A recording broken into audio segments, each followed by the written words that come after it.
Dr. Batra and all the distinguished panelists who are here and all the participants. First of all, my namaste to all of you. I'm very happy to be with you all this evening, and particularly the topic is very relevant in today's times, and perhaps the topic calls for envisioning, thinking out of the box also, and also what is happening today, what is going to happen tomorrow, and looking into the present situations which is there because of the COVID-19 pandemic. There are certain things which have emerged out of this pandemic, and world over many things have happened. There are a large number of disruptions in terms of the various walks of life, including education. In India also, we know that all the educational institutions are forced to close, and these are actually the happening days on the campus. And these are the days where we plan for the examinations. The students, they plan for their future prospects, then they start thinking about their admissions, and then for placements, etc. So that has happened, but that is the reality of the today. And keeping into view all those things, we have to think in the immediate terms, in the medium terms, and also for the longer duration. So in that context, I must congratulate the organizers for having this discussion on the university of the future. Universities are actually, we all know that universities are the centers of universal knowledge, and therefore they are where we are globally connected, and in this era, the information technology plays an important role. But because of this COVID-19, the immediate requirement has become of the technology-enabled education, which has become the need of the hour. So we have to have the online education. We have to have open and distance learning, and we have to find out new ways besides the existing ones. So, in the beginning, I just want to tell that keeping all this in view, the University Grants Commission and the Ministry of Human Resource Development have taken several steps, initiatives, just after the subsequent lockdown of the COVID-19, which includes the sharing of the various e-resources which are existing today, particularly of the MHRD and the UGC and its different organizations. For example, the Center for Educational Consortium of Educational Communication, CEC, and Information and Library Network, InfliNet. So we have several e-resources which have been developed related to on Swayam platform. They are related to MOOCs. Then also Swayam Prabha channel, which is having 32 DTH channels, 24/7. Then a number of Shodh Ganga and Shodh Sindhu. These are two initiatives of our InfliNet, where the e-journals are housed, and on one of them, the various PhD dissertations and other research-related documents are there. So these are some of the initiatives which were already there. So first thing which we did was to share all of them with our higher education institutes in the form of an advisory. We wrote to all the honorable vice chancellors and the principal institutions, and then we have taken several other steps which are related to the mental health and well-being of the students. And as I mentioned about the technology-enabled education, we are focusing on the online education. We are also focusing on the ODL mode of learning, and in terms of academic initiatives, in terms of the regulatory initiatives, we have taken some initiatives about this. And recently, all of you are aware that under the package which was announced by the Honorable Finance Minister of the Government of India, this PM E-Vidya program, which also includes to start online education in hundreds of universities of the country. keeping that all into view, we are also revisiting our regulations which are related to OTL, which are related to online education, and to facilitate more number of the universities to start online programs.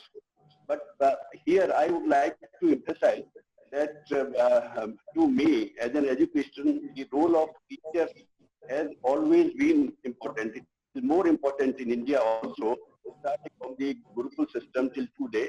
And here also, while we are promoting online education, technology-enabled education, the role of teacher will remain important. And therefore, we have to equip teachers, we have to build their capabilities, we have to strengthen their skills further with regards to the implementation of online education. So the UGC is geared up for the universities of the future. It will be more technology enabled and more globally and internationally connected. We are also, because the points of discussion also include about the autonomy of the institutions, I just want to make a mention that under the institutions of eminence, this 20 institutions, 10 public and 10 private funded institutions have been identified and given the status of institution of eminence, where we have given functional autonomy, and also they can also engage foreign faculty, they can enroll foreign students also.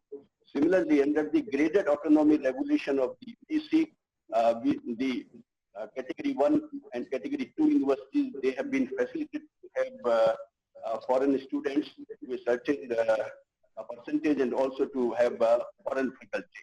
So I think this is my, these are my opening remarks.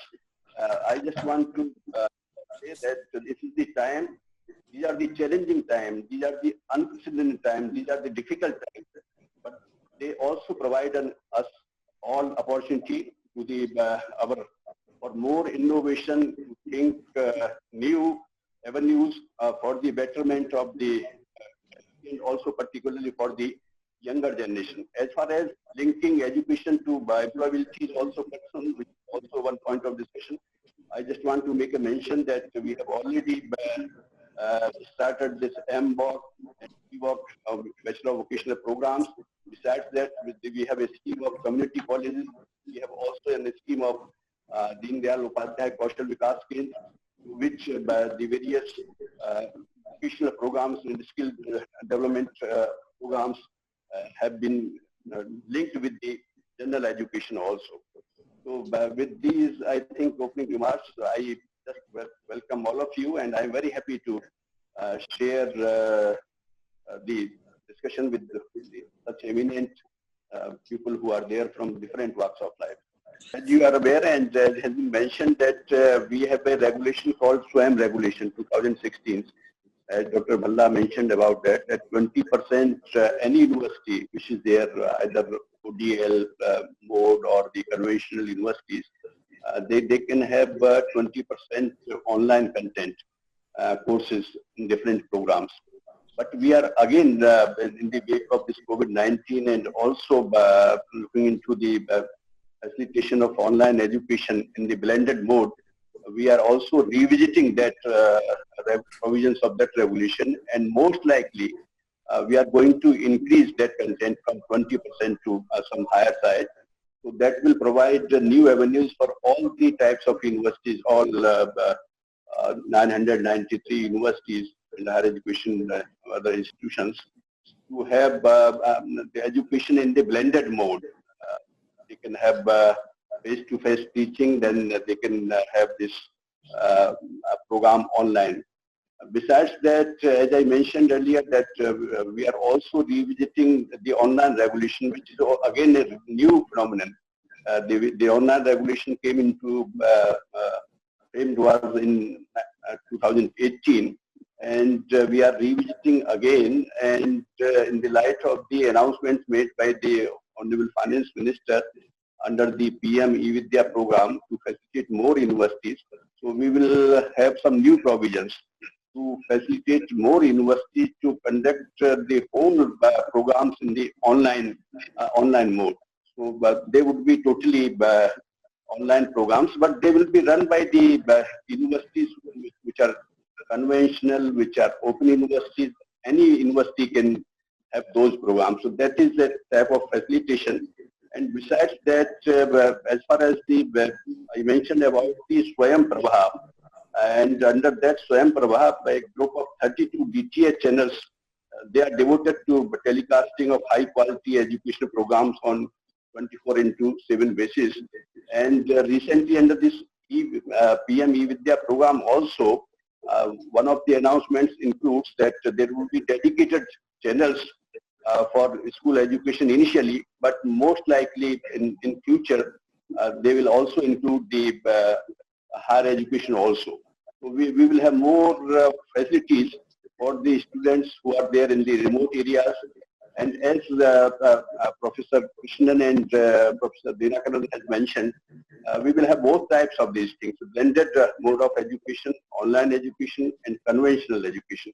But once again, we have the institutions and the faculty members have to build their capabilities, have to further strengthen their skills, sharpen their skills, and also whatever is required in terms of the facilitation of all these online and blended mode of education in the times to come.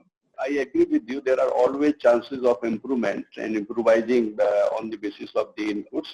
But as of now, the already enrolled number of students goes to 1.60 crores. This is the recent figure, and the courses which are to be offered in the next semester number is 614, and already about 3 lakh students have enrollment in that, and this number is going to rise. That indicates the popularity of the SWAM also. And besides that, also we have this PG Pathshala, also which is having about 24,000 modules in 70 subjects, which are high quality curriculum based interactive e-content, and which is available to everyone.